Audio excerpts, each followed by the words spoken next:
India इकलौता ऐसा देश होगा जो फॉरेनर्स और आउटसाइडर्स के वैलिडेशन के लिए मरता है। आज भी लोग अंग्रेजों की मानसिक गुलामी करते हैं और इन्फीरियोरिटी कॉम्प्लेक्स का प्राइम एग्जाम्पल बन के घूमते हैं। आपने कभी किसी फ्रेंच बंदे को इंडिया के लोगों से भीख मांगते हुए नहीं सुना होगा कि सर प्लीज मेरे गाने पे रिएक्ट कर दो, sir sir sir please. But आपको हजारों की तादाद में इंडियंस ये करते हुए दिख जाएंगे, और कोई गोरा किसी इंडियन चीज पर रिएक्ट करने लग जाए तो सब झुंड बना के उसके पास चले जाएंगे।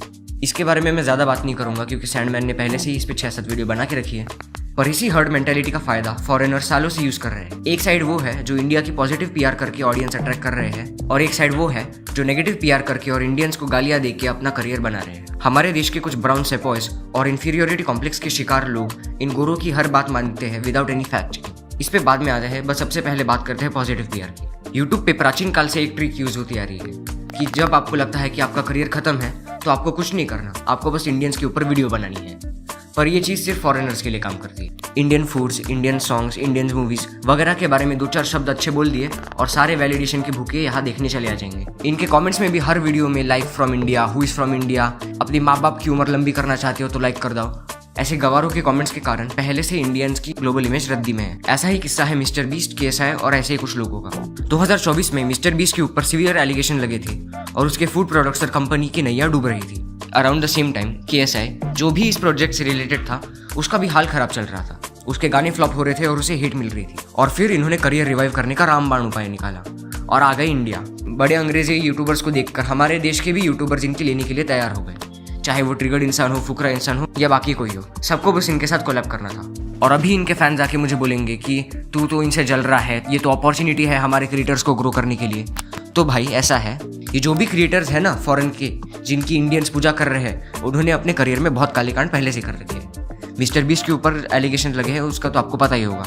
लोगन पॉल ने लिटरली के साथ ब्लॉग बनाया था और प्यूडीपाई ओपनली अपने गानों में इंडियंस के खिलाफ रेसिज्म करता है, और फिर भी साइमन सेस जैसे चमचे उनके साथ जाकर कंटेंट बनाते हैं। मतलब एक AI जनरेटेड पर्सनैलिटी वाला अमीरजादा, एक 32 साल का मैन चाइल्ड और एक फेकनेस से भरे हुए पागल को इंडियंस ने इतना सपोर्ट किया जस्ट बिकॉज वो फॉरेनर्स है। अबे जिम्मी, लंचली से काम नहीं चलता, छोले भटूरे खाने पड़ते हैं। Whoa, what are you aiming for? Your goatee. My goatee is down there. अरे जिम्मी वो दूसरी गोटी की बात कर।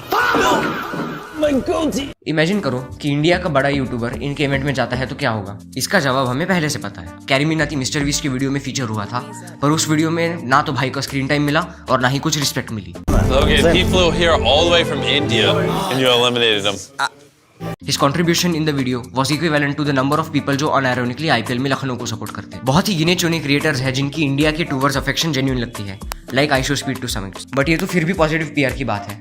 प्रॉब्लम तब आ जाती है जब कुछ गोरे व्यूज छापने के लिए इंडियंस को रेजवेट करने लगते हैं। किसी रैंडम गांव में हो रहे एक वियर्ड फेस्टिवल को या 1-2 इंडियंस की हरकतों को बढ़ा चढ़ाकर ऐसे दिखाएंगे कि सारे इंडियंस वैसे ही होते हैं। If that's the case, America में बहुत इंस्टेंसेस होते हैं ब्रदर सिस्टर के बीच में इंसेस्ट के। तो क्या मैं ये बोल दूं कि सारे अमेरिका बस झूठ फैलाने के लिए कुछ भी रैंडम बोल देंगे कि इंडिया में इज्जत सिस्टम है और लोगों की सोसाइटल वर्थ इस सिस्टम से मेजर होती है। Like what the fuck. Which brings me to the next adaptation, Izzat, which the West translates as honor, but in reality functions more like prestige or social power. So after destroying the original meaning of the word jugaad, this guy is now trying to change the meaning of izzat as well. Izzat, at its most basic, is how others see you, specifically how important you are. And the biggest marker of importance is that no one can make you do anything. Meanwhile, you were able to make others do them. In the West, we are honor-bound to keep our streets clean and not litter.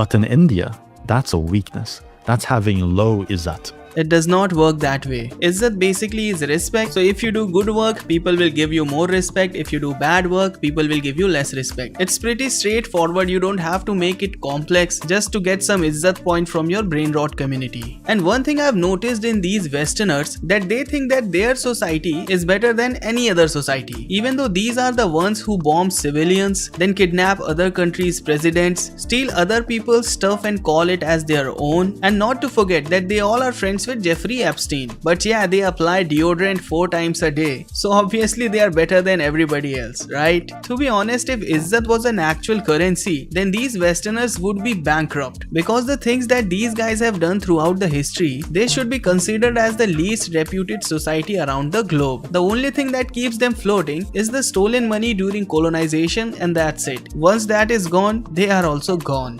This is why they don't have orderly lines in India.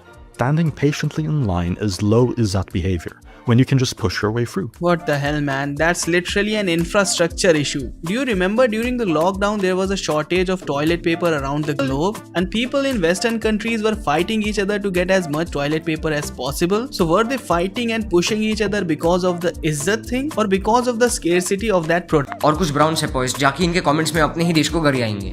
कुछ पाकिस्तानी और बांग्लादेशी लोग भी Indian होने का नाटक करके इससे hate को एम्पलीफाई करते हैं। और सीधी सी बात है कि अगर किसी काले को निकाल दिया तो आउटरेज हो जाएगा, बट किसी इंडियन को पजीत या कुछ बोल दिया तो उनके खिलाफ कोई एक्शन नहीं होगा। ये ब्लेटेंट हिपोक्रेसी है और इंडियंस के इन्फीरियोरिटी कॉम्प्लेक्स के कारण इस पे कोई आवाज उठाता ही नहीं। इस नेगेटिविटी और प्रॉफिट के बीच हमें उन ब्लॉगर्स और फॉरेनर्स को अप्रिशिएट करना चाहिए जो जेन्युइन कंसर्न शो करते हैं इंडिया के रिगार्डिंग और इंडिया की एक रियल इमेज बिना कोई अल्टीरियर मोटिव के दिखाते हैं और अपना ऑनेस्ट ओपिनियंस देते हैं। You have to say the tea is fantastic.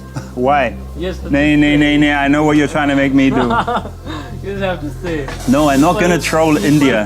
I'm not going to troll India. Just good. No, You did it no, fantastic. the tea in India is better. Indian tea is better, sorry bro. But their soldiers drink from here. Hey, chup. Okay bro, I have one thing to say to you. Yeah. Jai Hind. Look at his face. I don't care. I don't mind.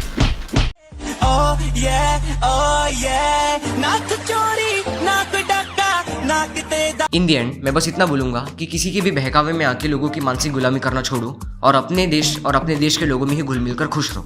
Foreigners की validation की भीख मांगने की कोई जरूरत नहीं। बहकावे से याद आया, मैंने अपने पिछले वीडियो में कॉकरोच जनता पार्टी और उसके अपेरेंट रेवोल्यूशन के बारे में बात की थी, आप उसे जाकर देख सकते हो। विद दिस चैनल को सब्सक्राइब कर दो, वीडियो को हाइप कर दो। Good bye.